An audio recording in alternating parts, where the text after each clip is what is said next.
About 15 years ago, in another parish, a young mother married, and her two sons began to attend our Saturday night Mass.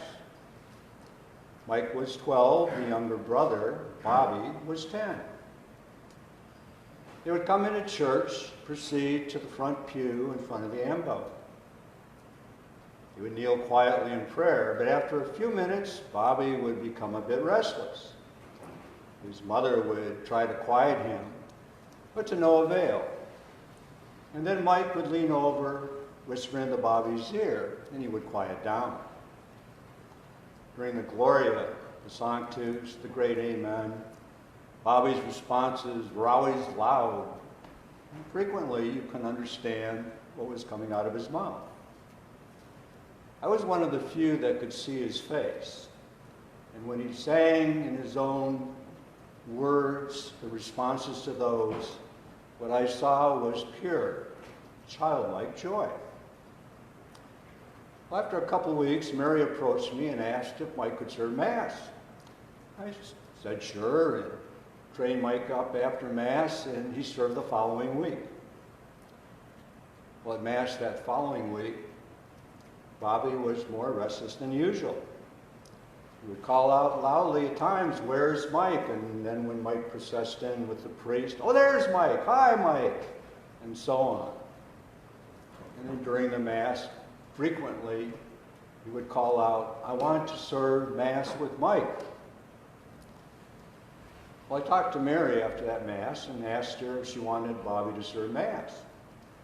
And she was reluctant, but finally she agreed. And so I worked with Bobby and Mike together, and they served the following week. It was clear to the casual observer that Mike led Bobby through the Mass, quietly reminding him what to do next. But Bobby was quiet, on his best behavior, and reverent through the entire Mass, and the joy on his face was remarkable. After a couple of weeks, I noticed Mary and the boys standing in the parking lot after Mass next to their car. Mary was sobbing uncontrollably. Mike was visibly angry, and Bobby confused to what's going on. I asked Mary what was wrong, but she was crying so hard she couldn't get a word out of her mouth. And so Mike told me what happened. On the way out of church that evening, several parishioners back in the gathering area were laughing and ridiculing the village idiot brother who was serving Mass, who had to be led around by his older brother while serving. Where was the father? Maybe if he was more involved, there'd be more control over that child. Maybe they should sit back in the choir, or the, what do they call that thing? The crying room, that's it. Thank you, Jim. Maybe they should sit back in the crying room so they're not disturbing us who are trying to piously pray. Ha ha, ha ha, ha ha.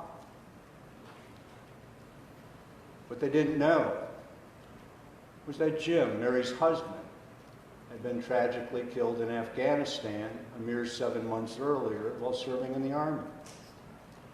And Mary had left Fort Bragg and moved to a quiet little town in Virginia to find a small church where they could find the peace that only God could give them and put their lives back together.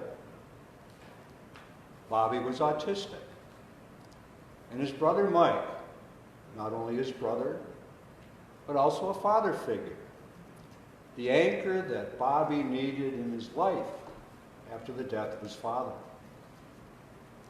Those parishioners that day, who thought themselves as the golden wheat of the parish, knowing absolutely nothing about this little family, saw only a little annoying weed in the person of Bobby, an annoying little weed that needed to be removed.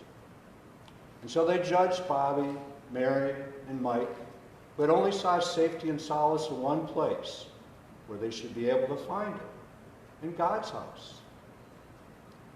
Mary and her little family never returned to our church.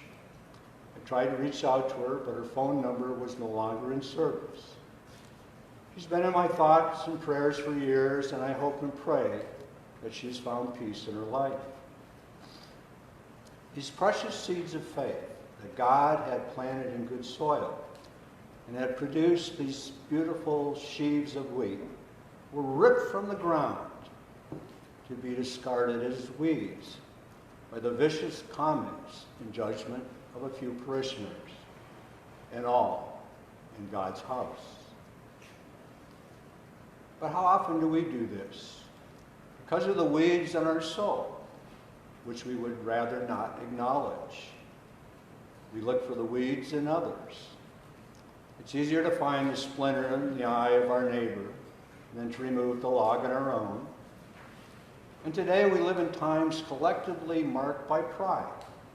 And while pride is a problem of the human condition that has beset us from the very beginnings of Paradise Lost, our modern age, with the rise of atheism, rejection of God, scorn for the metaphysical, and a hyper-emphasis on the autonomous self, pride has taken an even more prominent place.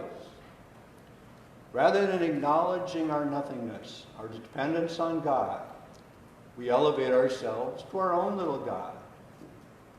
We decide who or what is right and wrong, what is good and evil, what commandments should be obeyed, which ones need to be redefined or ignored altogether, and who are the we and who are the weeds.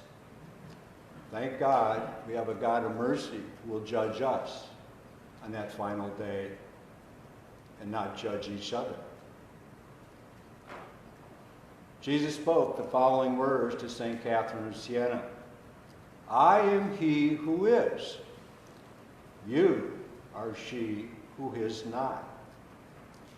Let your soul be penetrated with this truth, and the enemy can never lead you astray. You'll never be caught in any snare of his, nor even transgress any commandment of mine. You will have set your feet on the royal road, which leads to the fullness of grace, and truth, and light. Remember Mary and Mike and Bobby in your thoughts and prayers this week. And while you do that, humble yourself before God, and then go to confession and allow God to burn away the weeds in your heart with his grace.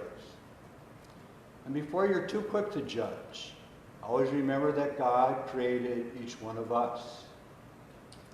You're here today, I'm not black, I'm not white, I'm not European, I'm not whatever, come together, we're all Americans. But before we're all Americans, each and every one of us is a child of God. God created us. God plants the seed. God tills the soil. God waters the seed in his garden. And at the appointed time, God, and only God, will do the harvesting, separating the wheat from the weeds.